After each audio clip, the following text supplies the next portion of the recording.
Assalamualaikum warahmatullahi wabarakatuh. Bismillahirrahmanirrahim. Alhamdulillahirrabbilalamin. Wassalatu wassalamu ala asrafil anbiya'i wal mursalin Sayyidina wa maulana Muhammadin wa ala alihi wa sahbihi ajma'in. Rabbi israhli sadri wa yassirli amri wahlul 'uqdatam min lisani yafqahu qawli waj'alni waziran min ahli. Allahumma amin. Selamat berjumpa lagi anak-anakku yang saya cintai dan yang saya banggakan.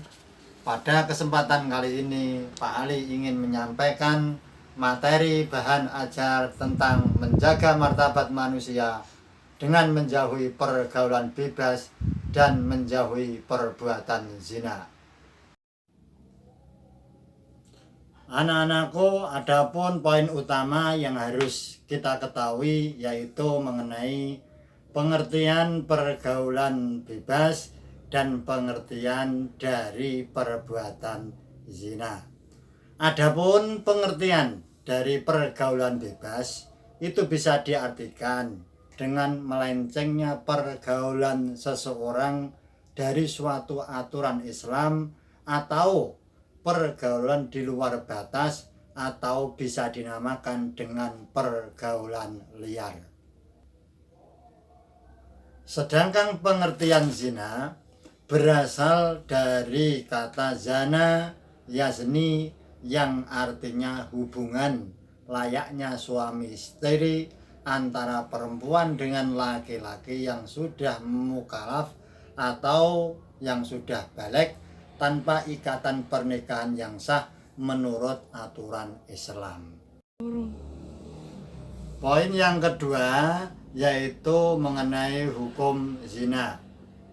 Hukum zina adalah haram berdasarkan firman Allah yang tercantum di dalam Quran surat Al-Isra ayat 32 yang berbunyi A'udzubillahi minasyaitonirrajim Bismillahirrahmanirrahim wala taqrabuz zina innahu kana fahisyatan wa sa'a sabila, yang artinya dan janganlah kamu mendekati zina. Sesungguhnya zina adalah suatu perbuatan yang keji dan suatu jalan yang buruk.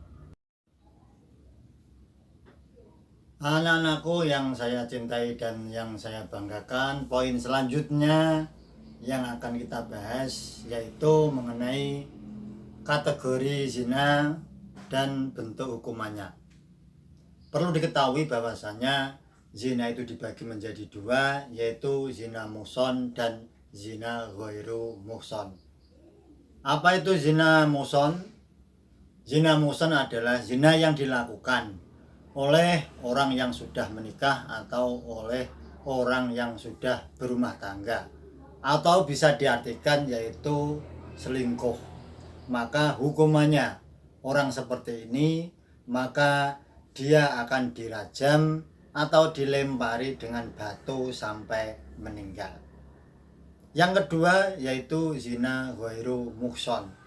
Apa itu zina ghairu muhson?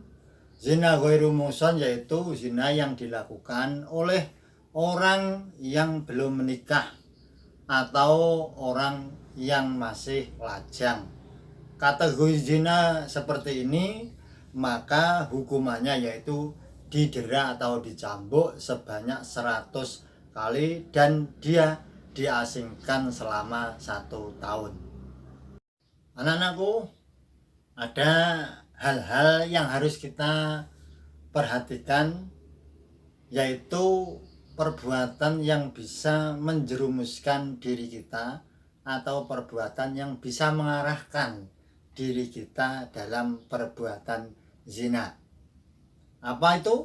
Yang pertama yaitu berpacaran. Yang kedua yaitu berduaan dengan lawan jenis yang bukan muhrimnya. Yang ketiga yaitu menyentuh dan memandang perempuan yang bukan mahramnya. Anak-anakku yang saya cintai dan yang saya banggakan, perlu diketahui bahwasanya ada beberapa akibat dari berbuat zina. Yang pertama apa itu? Yang pertama yaitu dia akan mendapatkan laknat dari Allah dan mendapatkan laknat dari Rasulullah SAW. Yang kedua yaitu dia nanti ketika di akhirat akan mendapatkan siksaan yang amat berat. Yang ketiga, dia dijauhi dan dikucilkan oleh masyarakat sekitarnya. Yang keempat, nasabnya tidak jelas. Yang kelima, anak hasil zina tidak bisa dinasabkan kepada bapaknya. Yang keenam, anak hasil zina dia tidak berhak mendapatkan warisan. Maka jangan coba-coba kalau tidak mau menyesal akibatnya.